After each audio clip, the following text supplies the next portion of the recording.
We begin this news hour here in Abuja, where leaders of the West African bloc ECOWAS have wrapped up their emergency meeting to discuss the military takeover in Niger. In the last few moments, the group have announced a deployment of an ECOWAS standby force to restore constitutional order in the country. All diplomatic efforts have so far failed since the coup 2 weeks ago.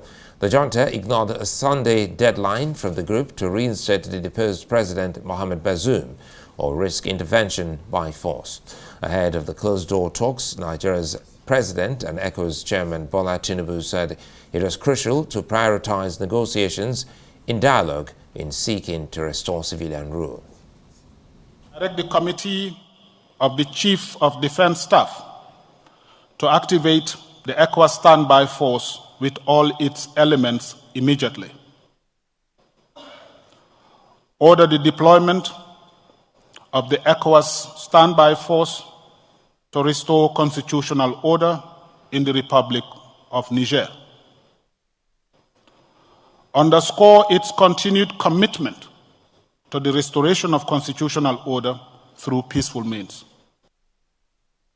More so, in reaffirming our relentless commitment to democracy, human rights, and the well-being of the people of Niger, it is crucial that we prioritize diplomatic negotiations and dialogue as the bedrock of our approach. And we still look to engage the parties involved, including the coup leaders, in honest discussion to convince them to relinquish power as suggested and reinstate President Bazoum. It is our duty to exhaust all avenues of engagement to ensure a swift return to constitutional governance in Niger. In the meantime, the head of the United Nations has expressed fears about the safety of Niger's deposed president and his family. Antonio Guterres described Mohamed Bazoum's reported living conditions as deplorable.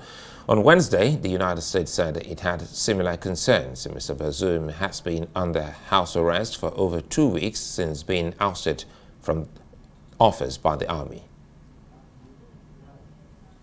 For more on the crisis in Nigeria, I'm joined here in the studio by Arise political editor Sumner, Sambo, and from London, Arise chief correspondent John Cookson will also be speaking with me. First, let's have Sumner. Sumner, good to see you, and thanks for your time.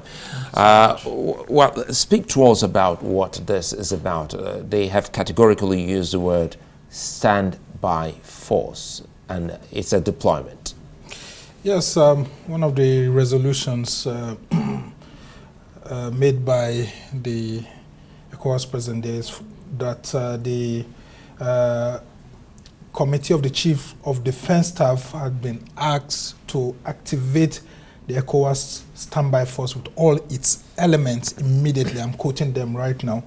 And the other main resolution is to order the deployment of the ECOWAS standby force to restore constitutional order in the Republic of Niger. So with these very strong words, it's very clear here that ECOWAS is sending boots on the ground to restore constitutional order in Niger, and then it's now left for contributing countries that will be bringing in troops to contribute troops to actually see how they can meet together. But you see, Nigeria will have to take the lead in these troops contributing countries, but at the moment there's a very huge challenge for President Bola Tinubu, who happens to be the chairman of the ECOWAS heads of state and government, in the sense that the Senate has to authorize the deployment of troops, and the Senate had stepped aside that earlier. So he has to write to the Senate, officially informing the Nigerian Senate about the resolutions of the ECOWAS heads of state and government. And the Senate will now have to take a decision to authorize the deployment or not, and then once that happens, then he can go ahead or refuse to go ahead. With the Senate in recess at the moment, they've gone on their annual recess till September. it's unlikely that Nigeria will be taking some steps, except if the president activates an emergency situation and then the Senate is able to converge for an emergency session. Now, this is about Nigeria, and help us make sense of what this could mean for Nigeria and Nigerians who have just been greeted with this breaking story.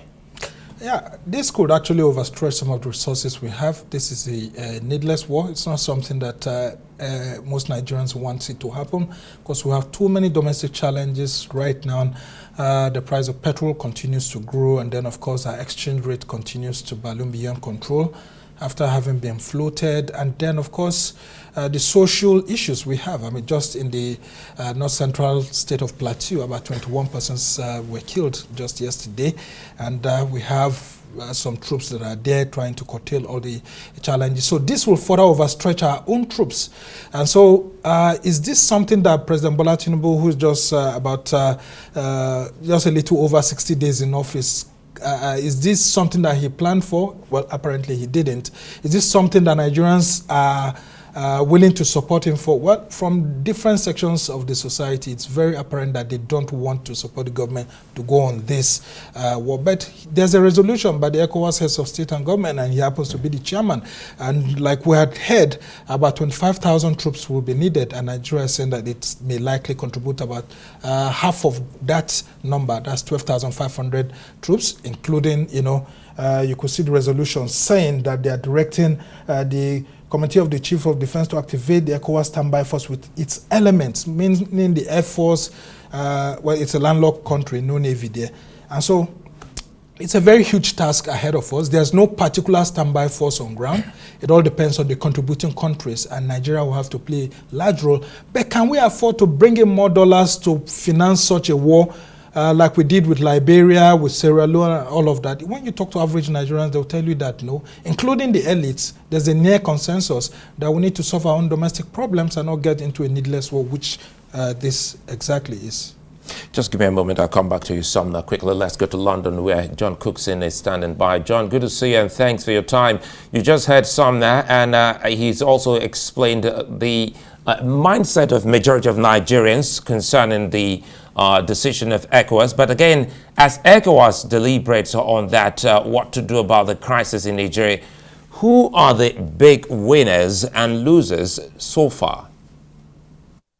Well, so far in this crisis, the immediate losers are the people of Niger, cut off from electricity and other sanctions which affect the economy hugely. The Nigerians having a really difficult time at the moment, and if this deployment force is actually sent to invade, then there will be large civilian casualties.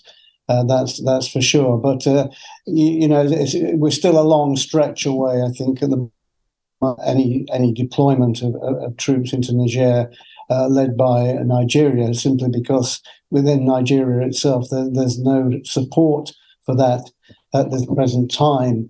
The other losers are of course the French.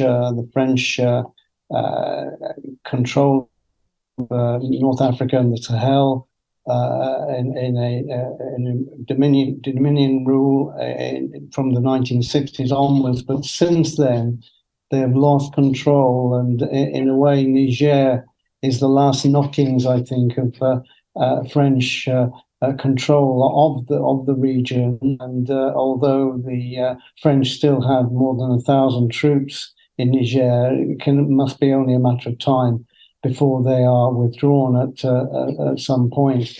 The big winners, of course, of all of this are the junta, which is they give the impression that they don't care what the rest of the world thinks, digging their heels in, and they may well be supported by other winners in this crisis at the moment. The Wagner Group, which has moved into other countries, including Central African Republic, at the behest of President Putin.